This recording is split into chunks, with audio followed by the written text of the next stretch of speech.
એક વખતે હું ઓફિસેથી ગુલાબનો ગુચ્છો લઈને ઘરે આવ્યો ત્યારે મેં વિચાર્યું હતું કે હું આ ગુલાબના ફૂલનો ગુચ્છો કાજલને આપીશ અને તે જે પ્રેમની હકદાર છે તે પણ હું તેને આપીશ. મારી પાસે દરવાજાની ચાવી હતી. જ્યારે હું ઘરમાં પ્રવેશ્યો ત્યારે મને મારા કાનમાં દિયા અને કાજલનો હસવાનો અવાજ આવી રહ્યો હતો. મને ખબર હતી કે મારી દીકરી દિયા તેની સહેલી કાજલ સાથે બેઠી ગપસપ કરતી હશે. જ્યારે તેઓ બંને સાથે હોય ત્યારે ઘરમાં એક ચમક બની રહેતી અને તે બંનેના કારણે હું ઘરમાં ખૂબ જ ખુશી રહેતો.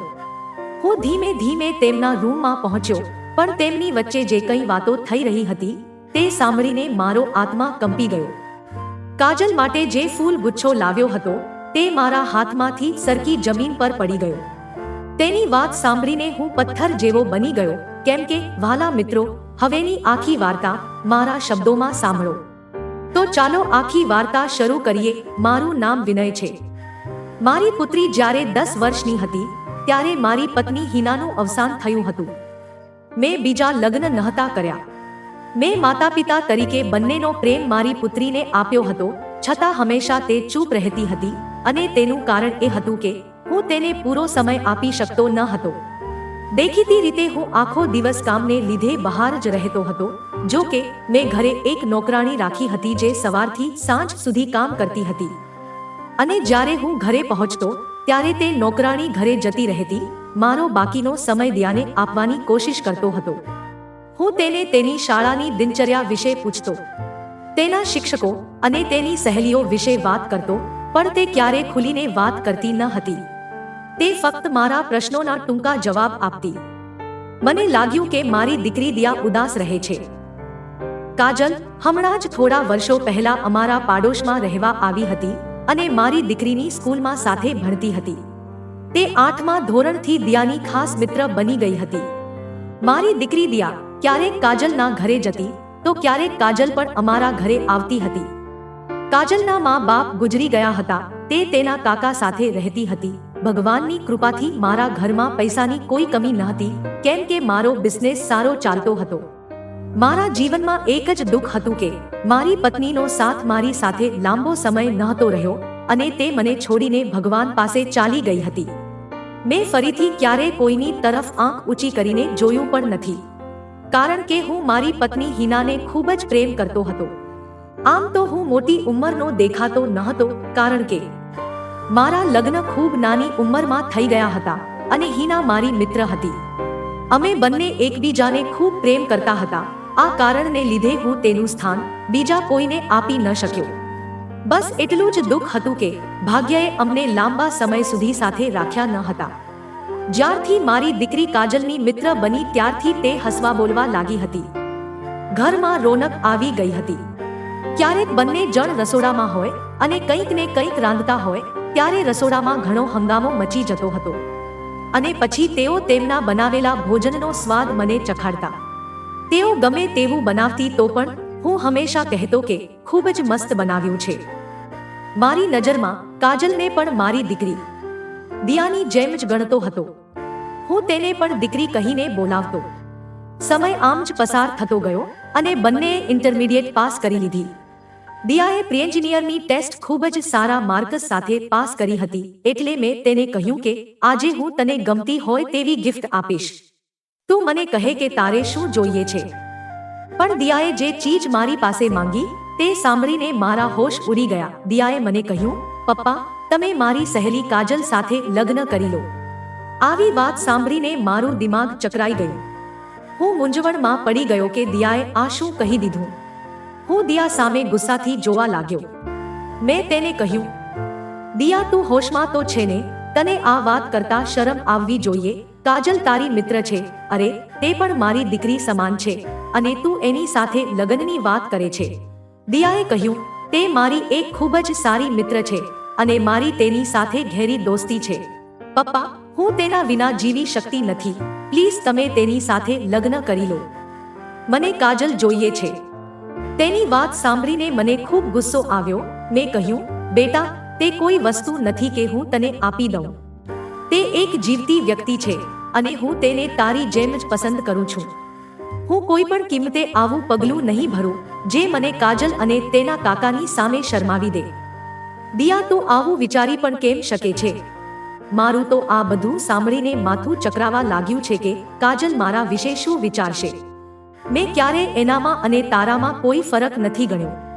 તારી જેમ મેં પણ એને મારી દીકરી જ ગણી છે. ખબરદાર અગર જો તું મને ફરી આવું કહીશ તો. આજ સુધી હું ક્યારેય દિયાને ગુસ્સો કર્યો ન હતો, પણ આજે તેની વાત એવી હતી કે મારી બોલવાની શૈલી કઠોર બની ગઈ હતી. મારું મગજ આ વાત સ્વીકારવા તૈયાર જ ન હતું કે તેણે આ બધું કેવી રીતે વિચારી લીધું હતું. મારા કડક અવાજ સાંભળીને દિયા રડતી રડતી ઊભી થઈ અને ત્યાંથી જતી રહી. મને લાગ્યું કે તે પોતે જ સમજી જશે. હું આ વાત સંપૂર્ણપણે ભૂલી ગયો હોત, પણ દિયાએ હદ પાર કરી નાખી. ખાણીપીણી બંધ કરી એના રૂમમાં સૂતી રહેતી. મેં કારણ પૂછ્યું તો તેણે કહ્યું કે તમે કાજલ સાથે લગ્ન માટે રાજી થઈ જાઓ, પણ હું કેવી રીતે તેના કહેવાથી કોઈ બાળકીનું જીવન ખરાબ કરી શકું. મેં દિયાને સમજાવવાની ઘણી કોશિશ કરી કે આ બધું ગાંડપણ છે, પણ તે મારી વાત સાંભળવા તૈયાર જ ન હતી. 2 દિવસ સુધી તે ભૂખી રહી. ત્રીજે દિવસે તે નબળાઈને કારણે બેહોશ થઈ ગઈ. હવે હું તેની સામે લાચારી અનુભવવા લાગ્યો હતો. અગર તેની વાત મેં માની લીધી હોત તો કાજલના કાકાએ આ સાંભળતા સાથે જ તેને અમારા ઘરે મોકલવાનું બંધ કરી દીધું હોત. દિયા બેભાન અવસ્થામાં પણ કાજલનું નામ લેતી હતી. 3 દિવસમાં દિયાનો ચહેરો સાવ મુરઝાઈ ગયો હતો. લાચાર બનીને અને દિયાની આવી હાલત જોઈને મેં કાજલને ફોન કર્યો. એને કહ્યું દિયા બીમાર છે. આ સાંભળીને કાજલ તરત જ હોસ્પિટલ પહોંચી અને સીધી દિયાના રૂમમાં આવી તેની પાસે ઊભી રહી ગઈ અને કહ્યું, દિયા તને શું થયું છે? કાજલ પણ દિયા માટે ખૂબ જ ચિંતિત અને પરેશાન થઈ ગઈ હતી. કાજલનો અવાજ સાંભળીને જ તેણે આંખો ખોલી અને કાજલને પોતાની સામે જોઈને તે રડવા લાગી. પછી બોલી, જો ને મારા પપ્પા મને બિલકુલ પ્રેમ કરતા નથી. તેઓ મારી સાવ નાની વાત પણ માનતા નથી. મેં મારા પપ્પાને તારી સાથે લગ્ન કરવાનું કહ્યું હતું, પણ તેમણે મને સ્પષ્ટ ના પાડી દીધી હતી. મને ખબર નહોતી કે દિયા કાજલની સામે આવી વાત કરશે. તે મારા વિશે શું વિચારશે? આ દિયા કેવા પ્રકારની છોકરી છે? હું તરત જ રૂમમાંથી બહાર આવી ગયો અને બહાર આવી ત્યાં જ ઊભો રહ્યો. હવે હું કેવી રીતે કાજલ સાથે નજર મેળવી શકીશ? મેં ખીચામાંથી સિગારેટ કાઢી, સળગાવી અને ધૂમ્રપાન કરવા લાગ્યો. આમ તો મને સિગારેટની લત નહોતી, પણ મારી દીકરીએ મને જે તકલીફ આપી હતી તેના ડરના માર્યા હું સિગારેટ પીવા લાગ્યો હતો. થોડા સમય પછી કાજલ પણ બહાર આવી. હું રૂમની બહાર ઊભો હતો. મારી નજર તેના પર પડતા જ મેં નજર ઝુકાવી દીધી. કંઈ પણ કર્યા વગર હું પોતાને દોષી અનુભવી રહ્યો હતો. તે મારી પાસે આવીને બોલી, વિનય, તમે મારી સાથે લગ્ન કરી લો. આ સાંભળીને મારા હોશ ઉડી ગયા.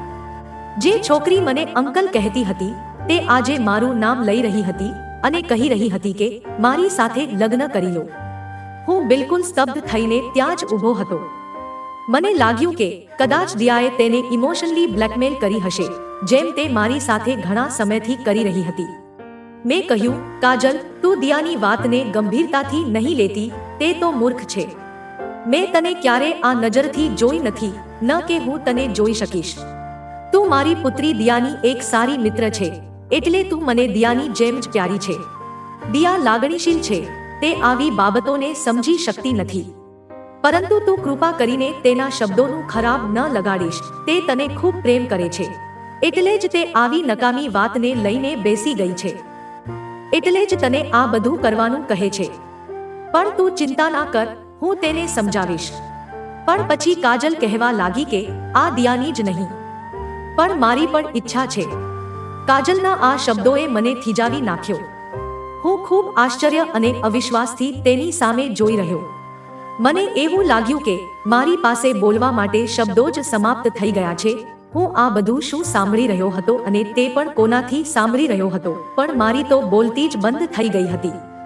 મને તેના પર અફસોસ પણ થઈ રહ્યો હતો અને ગુસ્સો પણ આવી રહ્યો હતો કે આ છોકરી મારા વિશે આ બધું કેવી રીતે વિચારી શકે છે. હું તો તેના પિતાની ઉંમરનો છું. મને લાગ્યું કે મારે તેની સાથે વાત ન કરવી જોઈએ, તેથી મેં મારું વલણ બદલ્યું અને મારા હાથમાં પડેલી સિગારેટ મારા હોઠ પર દબાવી પીવા લાગ્યો. મારા ચહેરા પર ગુસ્સાની રેખાઓ સ્પષ્ટ દેખાતી હતી. મેં તેને ગુસ્સામાં કહ્યું કે કાજલ, હવે આજ પછી તું અમારા ઘરે નહીં આવતી. હું તારા વિશે શું વિચારતો હતો અને તું આ શું કહી રહી છે? તમને બંનેને શરમ આવવી જોઈએ. મને નવાઈ લાગી કે કાજલ આવું શા માટે ઈચ્છે છે. તે ખૂબ સુંદર અને યુવાન છે. તેને તો કોઈ પણ સારો છોકરો મળી શકે એમ છે. હું મૂંઝાઈ ગયો હતો, પણ તે એકદમ શાંત અંદાજમાં ઊભી હતી. અને પછી તેણે મને કહ્યું, વિનય, તમે ભલે વિચાર કરી લો. મને તમારી દીકરી દિયા ખૂબ જ ગમે છે, પણ હું તમારી દીકરી બિલકુલ નથી. હું તમને ખૂબ પસંદ કરું છું. અને તમે એટલા વૃદ્ધ પણ નથી કે કોઈ વૃદ્ધ નથી દેખાતા. મને આ લગ્નમાં કોઈ પણ વાંધો નથી. તો પછી તમે દિયાની ઈચ્છાઓ કેમ પૂરી નથી કરતા? મેં કહ્યું, જો તારા કાકાને તારી આ વાતોની ખબર પડશે તો તેની આંખોમાં મારી શું ઇજ્જત રહી જશે? મને મારું માન અને સન્માન બહુ જ પ્રિય છે. હું આવી વાત તેમને ક્યારેય પણ નહીં કહી શકું, અને હું આવું ક્યારેય કરી પણ નહીં શકું જેના કારણે હું તેમની નજરમાં પડી જાઉં. કાજલે કહ્યું કે મારા કાકાને આ બાબતમાં કોઈ વાંધો નહીં હોય, બસ તમે મારી સાથે લગ્ન કરી લો.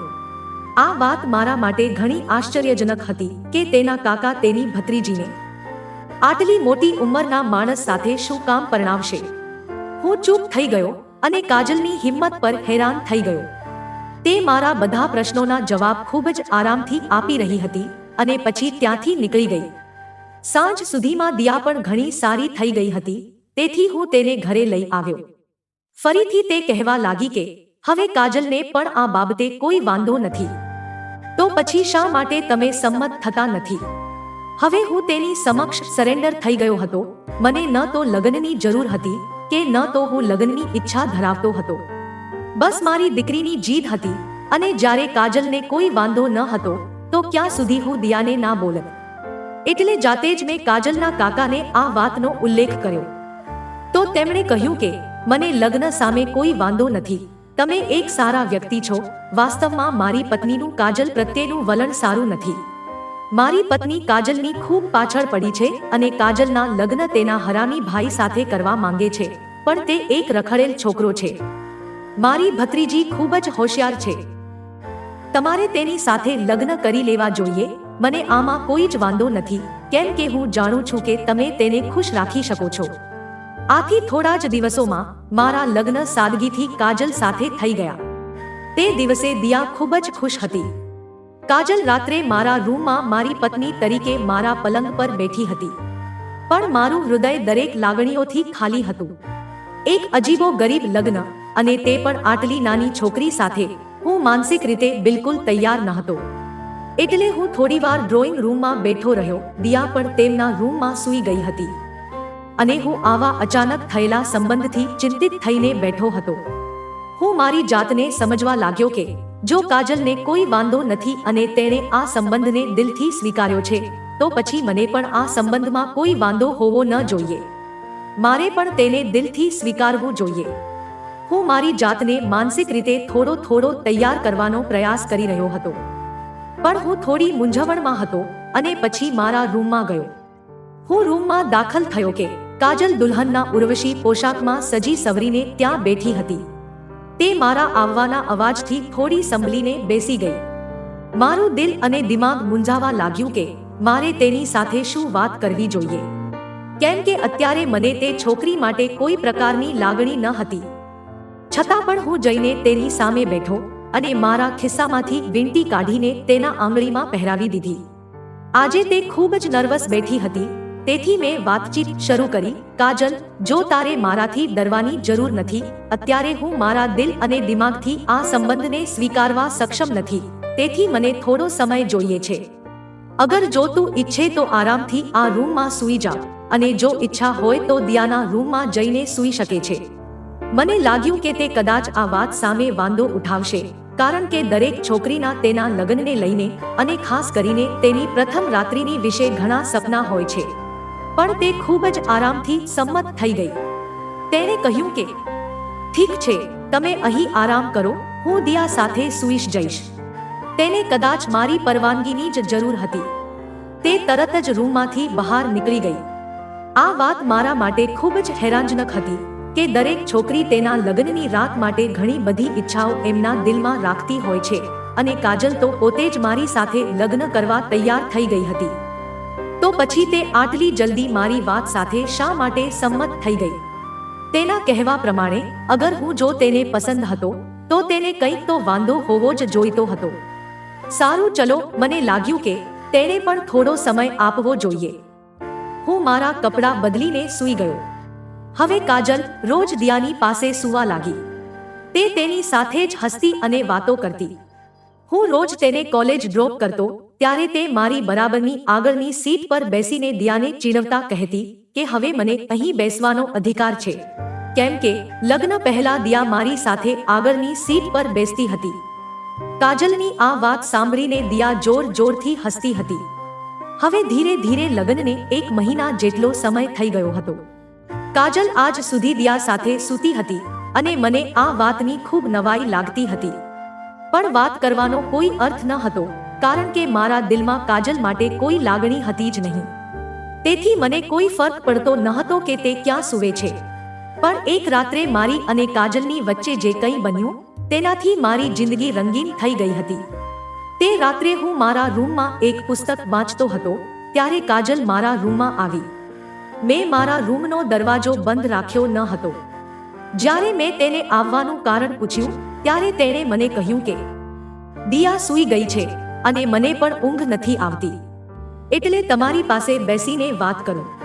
આમે કાલે રવિવાર છે અને મને કોલેજમાં રજા છે. મેં કહ્યું હા, કેમ નહીં, આપ આવીને અહીં બેસ. પછી તે આવીને પલંગ પર બેઠી. મેં સાઈડમાં પુસ્તક રાખ્યું અને ચશ્મા પણ ઉતારીને બોક્સમાં મૂક્યા. તે મારી સામે ખૂબ ધ્યાનથી જોઈ રહી હતી. તેની નજર મારા પર જ હતી. અચાનક મારા ચહેરા પર સ્મિત દેખાયું એટલે તે પણ હસવા લાગી અને મને કહ્યું, તમે આ ઉંમરે પણ ખૂબ સુંદર લાગો છો. તમે તમારી યુવાનીમાં આનાથી પણ વધુ હેન્ડસમ લાગતા હશો. જ્યારે તમે સ્મિત કરો છો ત્યારે તમારા ચહેરા પર આ ડિમ્પલ ખૂબ જ સુંદર લાગે છે અને તમારી આ ઊંડી કાળી આંખો કોઈને પણ તમારા પ્રેમમાં પાડી શકે છે. તેના મોઢે મારા વખાણ સાંભળીને થોડી ક્ષણો માટે હું કંઈ પણ સમજી શક્યો નહીં કે મારે શું જવાબ આપવો. મેં કહ્યું, હા, યુવાનીમાં ઘણી છોકરીઓ મારા તરફ આકર્ષાઈ હતી, પણ હવે તો હું 40 વર્ષનો થઈ ગયો છું. હવે એ વાત ક્યાં છે? મારી વાત સાંભળીને તે હસવા લાગી અને પછી બોલી, સારું, એવું તો કંઈ જ નથી, પણ અત્યારે તમે કોઈ છોકરીના પિતા હોવ એવું બિલકુલ લાગતું જ નથી. જ્યારે મેં તમને પહેલીવાર જોયા ત્યારે મને લાગ્યું કે તમે દિયાના મોટા ભાઈ છો. કાજલની વાત સાંભળીને મેં હસતા હસતા કહ્યું, એટલા માટે કે મારા લગ્ન માત્ર 20 વર્ષની ઉંમરે થઈ ગયા હતા અને હું મારા માતા પિતાનો એકમાત્ર પુત્ર હતો. જ્યારે મારી માતા કેન્સરથી પીડિત થઈ ગઈ હતી અને મારી માતાનો છેલ્લો સમય આવી ગયો હતો, એટલે મારી માતા મારા લગ્નને પોતાની આંખોથી જોવા માંગતી હતી અને મૃત્યુ પહેલા તેમની અંતિમ ઈચ્છા હતી. એટલે મેં મારી માતાની ઈચ્છાને માન આપ્યું. મેં મારી ખાસ મિત્ર હિના સાથે લગ્ન કરી લીધા. લગ્નના બીજા જ વર્ષે દિયાનો જન્મ થયો.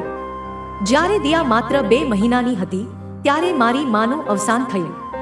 મારી વાત સાંભળી કાજલે કહ્યું કે અમારી કોલેજમાં ઘણી છોકરીઓને એવું લાગતું હતું કે તમે દિયાના મોટા ભાઈ છો. પછી તેણે મને મારા પ્રથમ લગ્ન વિશે પૂછવાનું શરૂ કર્યું, કારણ કે મારી પ્રથમ પત્ની હિના સાથેના મારા લગ્ન અમારા પ્રેમને લીધે થયા હતા. એટલે તે ખૂબ જ રસથી સાંભળી રહી હતી. સાંભળતા સાંભળતા તેની આંખો બંધ થઈ ગઈ હોય તેવું લાગતું હતું અને તે પલંગની બીજી બાજુ બેઠી હતી અને પછી ત્યાં જ તે સૂઈ ગઈ. મેં તેને જગાડવાનો પ્રયત્ન કર્યો, પણ તે ગાઢ નિંદ્રામાં હતી. મેં તેના પર ધાબળો નાખ્યો અને હું પોતે પણ સૂઈ ગયો. થોડી જ વારમાં મારા હૃદયના ધબકારા વધી ગયા, કેમ કે કાજલ મારી ખૂબ નજીક આવી ગઈ હતી. ઊંઘમાં તે મારા હાથ પર માથું રાખીને સૂઈ રહી હતી અને તેનો હાથ મારી છાતી પર હતો. પહેલા તો મારા હાથ પર વજનનો અહેસાસ થતા હું ગભરાટમાં જાગી ગયો, પણ જ્યારે મેં તેને મારી આટલી નજીક જોઈ ત્યારે મારા દિલમાં એક સુંદર ઉત્તેજના પેદા થઈ ગઈ. મેં પહેલીવાર તેનો ચહેરો આટલા નજીકથી જોયો હતો. તેના શરીરની સુગંધે મારી અંદર એક નવી જ લાગણીને જોડી નાખી હતી. બાકીનું કામ અચાનક આવેલા વરસાદે પૂર્ણ કર્યું. વીજળીના ગર્જનાથી તે મારી પાસે ખૂબ જ નજીક આવી ગઈ. તેણે મારી છાતી પર તેનું માથું મૂકી દીધું. હું પરસેવાથી સંપૂર્ણપણે ભીનો થઈ ગયો હતો. મારું દિલ ઝડપથી ધડકવા લાગ્યું હતું. પછી તે સૂઈ ગઈ. તે બડબડાટ કરવા લાગી કે મને વરસાદથી ડર લાગે છે. હવે હું મારી જાત પર નિયંત્રિત કરી શક્યો નહીં. તેથી મેં તેને મારી બાહોમાં સમાવી લીધી. હિનાને ગયા પછી પહેલીવાર મારું દિલ કોઈ માટે સેક્સ્યુઅલી ઉત્તેજિત થયું હતું. હું કંઈ આગળ વધું એ પહેલા દરવાજા પર કોઈકે ખખડાવ્યું. હું ચોંકી ગયો. પછી મને લાગ્યું કે દિયા પણ વરસાદની વીજળીથી ડરે છે. કાજલ પણ ગાઢ નિંદ્રામાં હતી. મેં તેને ધીમેથી મારાથી અલગ કરી અને ઊભા થઈને રૂમનો દરવાજો ખોલ્યો તો ત્યાં દિયા નીરસ ચહેરો લઈને ગભરાયેલી ઊભી હતી. મેં દરવાજો ખોલતા જ તે મને લીપટી ગઈ. પપ્પા, હું ડરી ગઈ. વાદળ આટલા જોરથી ગર્જના કરી રહ્યો છે અને કાજલ પણ મારી સાથે ન હતી. મેં દિયાના કપાળને ચૂમી લીધું, તેને સાંત્વના આપી અને પછી કહ્યું, દિયા, હવે તો તું મોટી થઈ જા. અરે વરસાદ અને વાદળોની ગર્જનાથી વળી કોણ ડરે છે? જા કાજલ સાથે જઈને સૂઈ જા અને હું તારા રૂમમાં જઈને સૂઈ જાઉં છું. દિયા જઈને કાજલ સાથે સૂઈ ગઈ. પણ મારી ઊંઘ હવે ઉડી ગઈ હતી. મારું દિલ મારા પતિ હોવાના ફરજને પૂરું કરવા મચલી રહ્યું હતું. મારી નજર કાજલ માટે હવે સાફ બદલાઈ રહી હતી. એકવાર મારા મિત્રએ તેની ત્યાં પાર્ટીનું આમંત્રણ આપ્યું હતું, એટલે મેં દિયા અને કાજલ બંનેને સાંજે તૈયાર રહેવાનું કહ્યું હતું. જ્યારે હું ઓફિસથી ઘરે આવ્યો ત્યારે કાજલ રૂમમાં 2 જોડીના કપડાં હેંગરમાં લઈને બેઠી હતી. મેં કહ્યું, કાજલ, હજી તું તૈયાર કેમ નથી થઈ? કાજલે કહ્યું, આમાંથી કયો ડ્રેસ પહેરવો તે મને સમજાતું નથી. દિયાને પણ મને નથી કહેતી. હવે તમે જ કહો કયો ડ્રેસ સારો છે અને તમે જે કહેશો તે હું પહેરીશ. તેના પ્રશ્ન પર હું હસવા લાગ્યો. મેં કહ્યું, હું પણ દિયાનો બાપ છું. મને પણ આ બાબત વિશે બિલકુલ ખબર નથી પડતી, એટલે તને જે ગમતો હોય તે પહેરી લે. તેણે મારી પાસે આવીને મારી આંખો સામે જોઈને તેણે પોતાનો હક જતાવીને બોલી, વિનય, તમે પણ મારા કંઈક લાગો છો, તો આજે હું તમારી પસંદગીનું જ પહેરીશ. આ સાંભળીને મારું દિલ ધડકવાનું બંધ થઈ ગયું. તે બાળકની જેમ જીદ કરવા લાગી કે હું તેને મારી પસંદગી વિશે જણાવું. મેં તેને એક ડ્રેસ ચોઈસ કરી આપ્યો તો તે ખુશ થઈ ગઈ. પણ જ્યારે તે તૈયાર થઈને મારી સામે આવી ત્યારે હું આંખો પલકાવવાનું ભૂલી ગયો હતો, કેમ કે તે ખૂબ જ સુંદર લાગી રહી હતી. પછી તેણે મને પૂછ્યું કે વિનય, હું કેવી લાગુ છું? પણ સાચું કહું તો મારું દિલ મને ત્યારે કહેવા લાગ્યું કે તું જે રીતે હિનાના વખાણ કરતો હતો એ જ શબ્દોમાં તેના પણ વખાણ કરજે. મારા દિલના અવાજે મારું ચેન ચોરી લીધું હતું. પણ કોઈક રીતે હું મારી જાત પર કાબુ મેળવી શક્યો અને તેની નજર ચોરાવીને કહ્યું, કાજલ, તું ખૂબ જ સુંદર લાગી રહી છે. મારી વાત સાંભળીને કાજલ પણ ખુશ થઈ ગઈ. હવે કાજલ પણ ક્યારેક દિયાની જેમ જીદ કરવા લાગી હતી. જ્યારે પણ હું બંને માટે કપડાં અથવા બીજું કંઈ પણ ખરીદી લાવું તો કાજલ પણ મને દિયાની જેમ ગળે લાગી જતી અને મારા કાનની નજીક આવી કહેતી, વિનય, હું તમને ખૂબ પ્રેમ કરું છું, તમારો ખૂબ ખૂબ આભાર. દિયા મારી પુત્રી હતી અને મારા પ્રત્યેની તેની લાગણીઓ અલગ હતી. પપ્પાની જેમ મારો પ્રેમ વ્યક્ત કરવો મને પણ ગમતો. પણ જ્યારે કાજલ મને એ જ કહેતી ત્યારે મારું દિલ અંદરથી ધડકવા માંડતું. કાજલનું મારી આટલી નજીક આવવું મારી રાતોની ઊંઘ હરામ કરી નાખી હતી. હવે હું તેને મારા રૂમમાં રાખવા માંગતો હતો. મને ઈચ્છા થતી કે હું તેના વખાણ કરું અને તેની નજીક રહું. આજે જ્યારે હું ઓફિસથી ઘરે આવ્યો ત્યારે ગુલાબના ગુચ્છો સાથે લાવ્યો હતો. મેં નક્કી કર્યું હતું કે આજે હું મારા દિલની વાત કાજલને કહીશ અને તેને પણ તે પ્રેમ આપું જેની તે હકદાર છે. મારી પાસે દરવાજાની ચાવી હતી. હું ઘરમાં દાખલ થયો ત્યારે મારા કાનમાં દિયાના શબ્દો સંભળાયા. કાજલના હાસ્યનો અવાજ આવતો હતો. આ બંનેને કારણે તો મારું ઘર ઉત્સાહથી ભરાયેલું હતું. હું ખૂબ જ ધીરે ધીરે તેમના રૂમ તરફ પહોંચ્યો. પણ તેમની વચ્ચે જે વાતચીત થઈ રહી હતી તે સાંભળીને મારો શ્વાસ અટકી ગયો. મારા હાથમાંથી ફૂલનો ગુચ્છો જમીન પર પડી ગયો જે હું કાજલ માટે લાવ્યો હતો. બંનેની વાતો સાંભળીને હું પથ્થર બની ગયો હતો. આ બંનેએ મારી સાથે રમત રમી હતી. હું ભારે પગલાઓ સાથે મારા રૂમમાં ગયો. મેં જઈને અરીસામાં જોયું તો મને મારી ઉંમર ઘણી મોટી લાગવા માંડી હતી. એવું લાગતું હતું કે હું 40નો નહીં પણ 80 વર્ષનો છું. મારી જાતને રોકવાની ઘણી કોશિશ કરવા છતાં મારી આંખમાંથી આંસુ વહેવા લાગ્યા. પછી મેં મારી જાત પર કાબુ મેળવ્યો. કાજલ પણ એ જ ગજરા પહેરીને મારા રૂમમાં આવી, જે નીચે પડી ગયા હતા. એણે હસતા હસતા કહ્યું કે તમે મારા માટે કેટલા સુંદર ગજરા લાવ્યા છો. તો પછી તમે મને કેમ ન આપ્યા? તે રૂમની બહાર જમીન પર પડ્યા હતા. તે મારી તરફ આવવા લાગી, પણ હું તરત જ પાછળ હટી ગયો. મેં કહ્યું, મારા માટે ભોજન ગરમ કર, મને ભૂખ લાગી છે. એટલે તે રૂમની બહાર નીકળી ગઈ. જ્યારે મને જે વાસ્તવિકતાનો ખ્યાલ આવી ગયો હતો, તો તે કેવી રીતે શક્ય છે કે હું તેની નજીક પણ જાઉં. ત્યાર પછી કાજલથી મેં મારી જાતને અંતર રાખવાનું શરૂ કર્યું. આજે તે કોલેજના ફંક્શનમાં જવા માટે તૈયાર થઈ ગઈ હતી, તો કાજલ મારા રૂમમાં આવી. તે પણ સારી રીતે તૈયાર થઈ ગઈ હતી. તે સુંદર લાગી રહી હતી. મેં મારી નજર હટાવી લીધી. હું કારની ચાવી લઈને બહાર આવી રહ્યો હતો. ત્યારે તેને સામે જોઈને હું અટકી ગયો. તે મને જોઈને મારી સામે મુસ્કરાઈને મને પૂછવા લાગી, વિનય, હું કેવી દેખાઉં છું? આ શબ્દોએ મારા અંદર આગ લગાડી દીધી. જે સત્ય હું જાણી ચૂક્યો હતો, તો હું પ્રશ્નનો જવાબ શું આપત?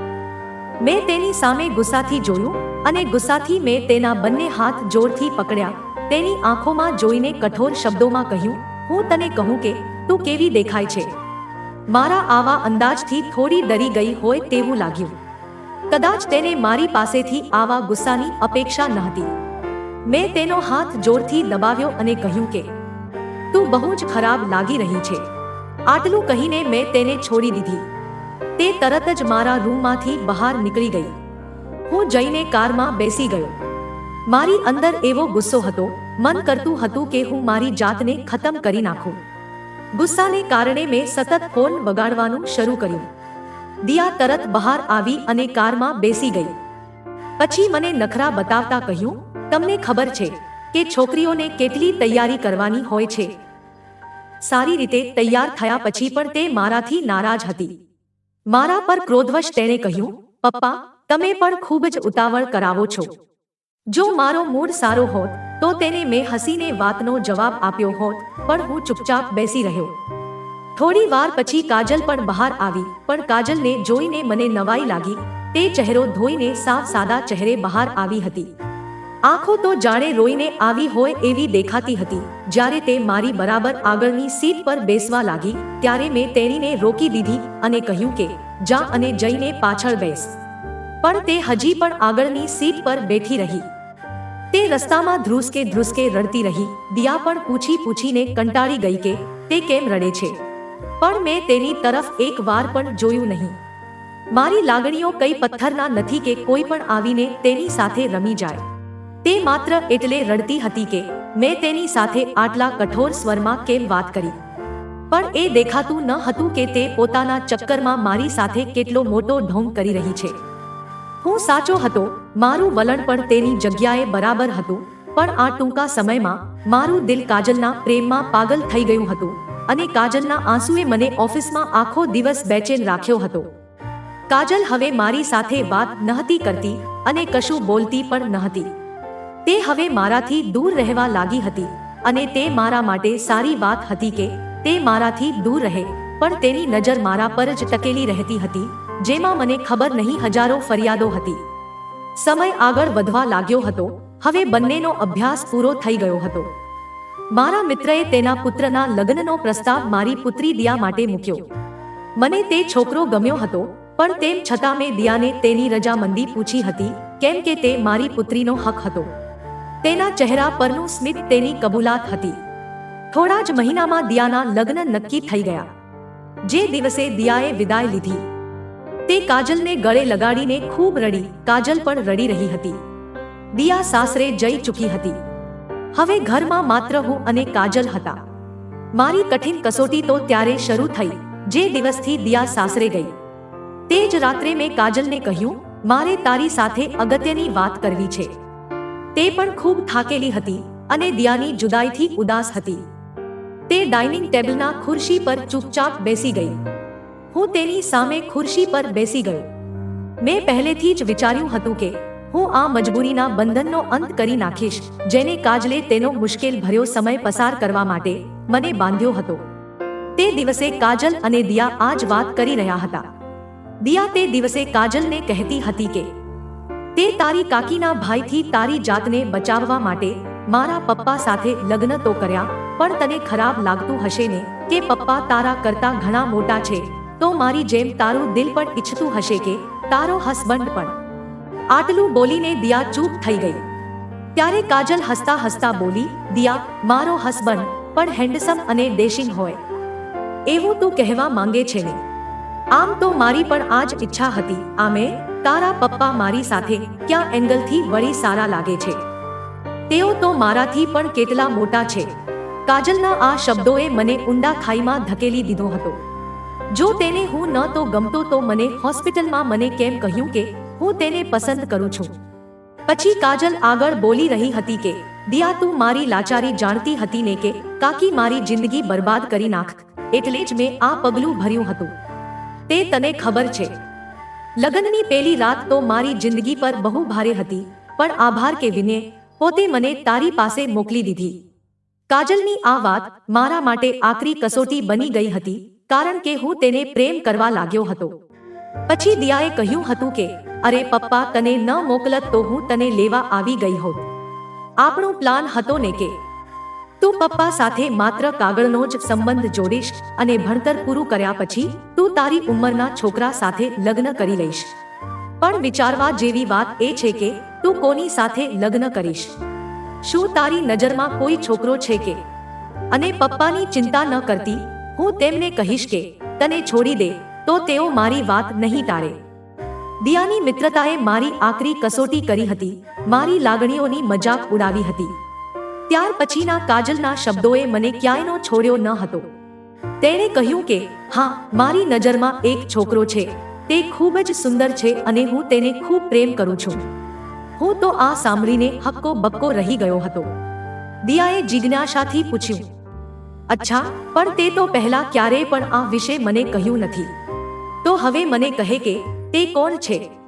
પણ કાજલે બતાવવાનું ટાળી દીધું હતું.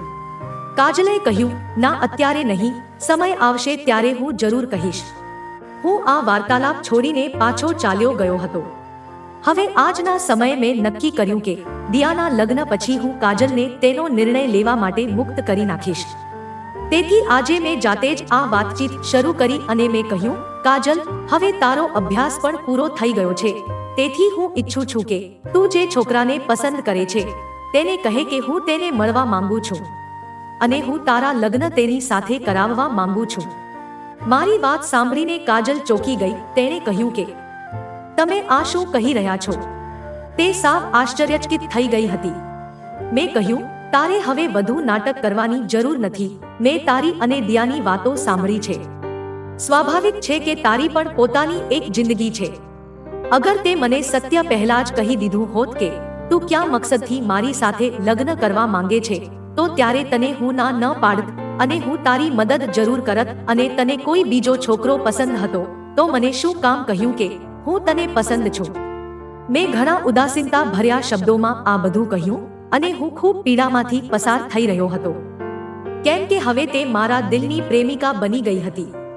તે ચૂપચાપ વાતો સાંભળી રહી હતી અને મારી સામે જોઈ રહી હતી.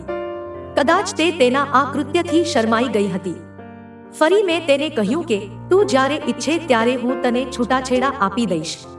હવે તું જલ્દીથી પેલા છોકરાને બોલાવ જે તને પસંદ છે, જેથી હું તારો સંબંધ તેની સાથે કરી દઉં.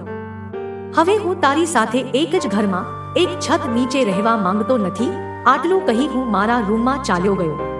અગર જો કાજલ અને દિયાએ મને સત્ય પહેલા જ કહ્યું હોત તો મારા માટે આ નિર્ણય એટલો અઘરો ન હોત. પણ તેઓએ જે રીતે ડ્રામા રચ્યો હતો તેના કારણે મારી લાગણીઓ ચૂર ચૂર થઈ ગઈ હતી.